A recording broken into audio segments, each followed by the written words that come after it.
남편과 아내가 있어요. 예. 아내가 무슨 말을 하거나 행동을 했는데 예. 남편이 화를 확 낸 거예요. 예. 화를 냈어요. 예.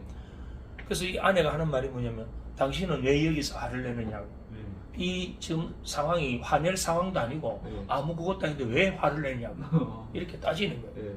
근데 내가 들어보니까 맞거든. 예. 별 화낼 상황도 아닌데 내가 괜히 화를 냈단 말이에요. 그럼 내가 이 화를 낸 건 왜 냈을까요? 내 잠재의식에 요 내용이 들어가는 거예요. 내 잠재의식에는 내가 살아오면서 학습하고 경험한 과거의 모든 기억들이 다 들어와 있어요. 장기 기억이니까. 예.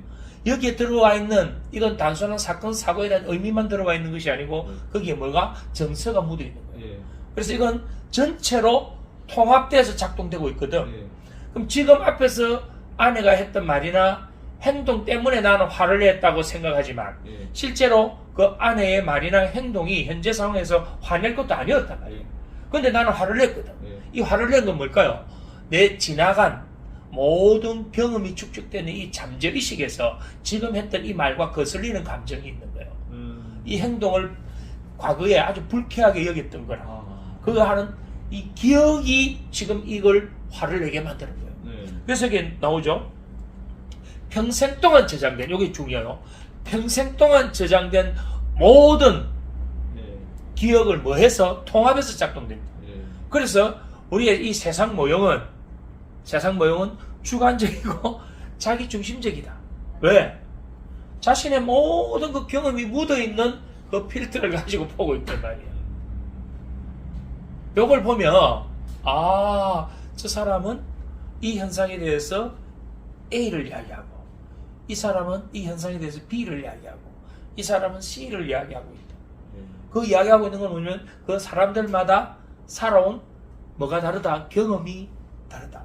그 경험이 그 사람 안에 모두 저장돼 가지고 통합돼서 어떤 생각을 하고 감정을 느끼고 말을 하고 행동하니까 당연히 다를 수밖에 없지 않느냐. 우리의 잠재의식은 어떤 것도 버리지 않습니다. 잠재의식에 들어온 거는 좋은 것이든 나쁜 것이든 진짜든 가짜든 어떤 것이든 버리지 않는다. 그럼 어떤 것을 더 많이 넣어주는가? 잠재의식에서는 못 지워요. 예. 잠재의식에서 지우는 게 아니고 예. 이 앞에서 필터링까지 지우고 이 안에 들어와 있는 건 뭐냐면 우리 뇌가 효율성으로 작동되거든. 예. 그러면 이게 아니네 하는 순간 이 자체 안에서 새로운 조합을 만든단 말이에요. 예. 새로운 조합에서 이게 아니네라는 게 눌릴 수 있는, 단절시키고 잘라낼 수 있는 정도의 강한 새로운 믿음이 만들어져 버리면 예. 기존에 이 믿음이 지워지는 거예요. 그럼 저 사람, 예를 들어서 봅시다. 이 사람에 대한 미움이, 감정이 너무 컸어. 예. 미움이.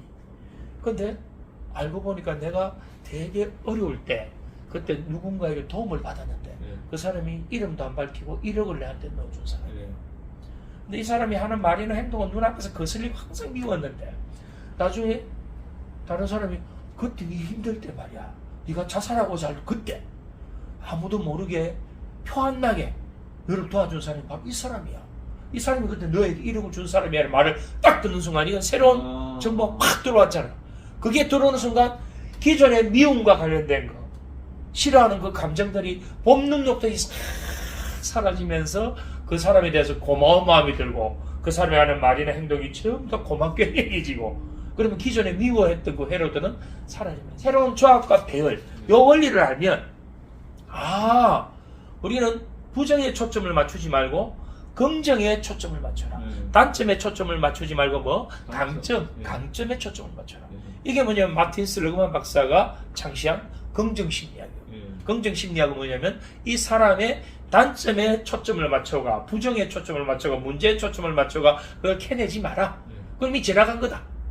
지금 이 사람의 잠재의식에 있는 그 긍정적인 부분에 회로들을 활성화시키는 새로운 언어, 새로운 정서, 새로운 행동, 새로운 말을 통해서 이 사람의 새로운 건강과 관련된, 긍정과 관련, 희망과 관련된 회로를 더 굵게 만들어주라. 그게 만들어지면 저건 소거된다. 사라진다 이 말이에요. 그렇다고 이게 완전히 없어졌느냐? 아니에요.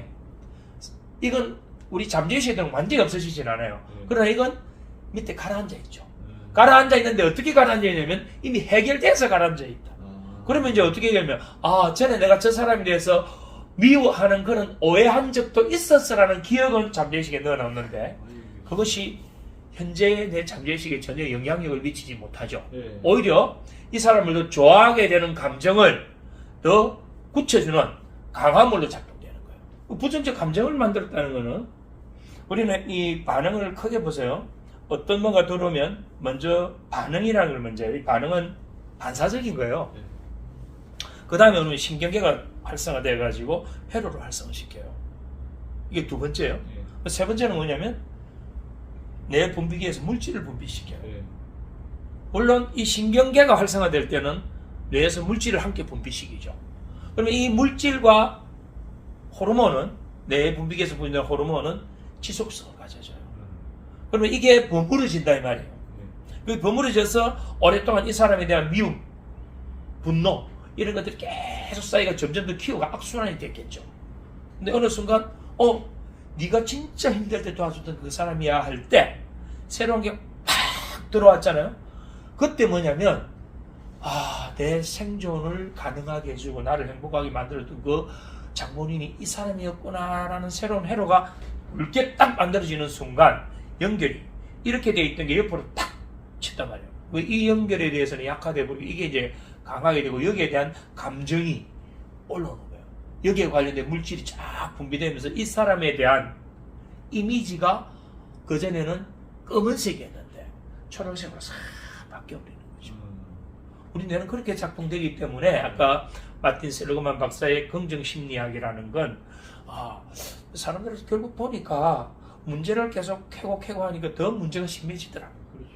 오히려 긍정적인 부분을 계속 올려주니까 인간의 뇌는 한순간에 한 가지밖에 기능을 못하니까 그러면 긍정을 계속 달아서 계속 많이 제공해 준다면 그걸 계속 프로그램을 세팅해 줄 수만 있다면 누구든지 이쪽으로 쓸 수 있는 거 아닌가 해서 해보니까 효과가 탁월하더라는 거죠. 그래서 이 긍정심리학은 어떤 병인이 심해졌을 때보다는 예방적 차원에서 어떤 코칭을 하는데 이 긍정심리학을 적용하면 엄청나게 도움이 되죠. 왜냐하면 코칭이라는 건 대부분 그러한 사전 예방, 리허설이고 예방주사거든. 그걸 계속 긍정을 많이 심어 놓으면 부정의 정보가 들어가더라도 긍정의 회로가 더 굵게 만들어져 있으니까 그건 긍정의 뇌 전체성의 한 부분으로 부정이 들어오기 때문에 이때 우리가 가지는 걸 뭐냐면 회복, 탄력성이라고 쿠션, 유연성이라고 합니다. 그래서 심리적인 관점에서 보면 사람의 이 마음은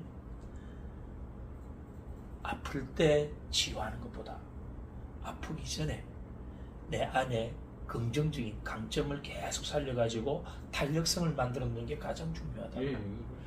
이미 마음에 병이 생긴 이후에 이걸 회복하는 것은 너무나 길고 고통스럽다. 그럼에도 불구하고 그것조차도 우리는 얼마든지 변화할 수 있다. 그러나 그 시간은 내가 고통스러웠던 그 기간보다 더 길어질 수도 있다.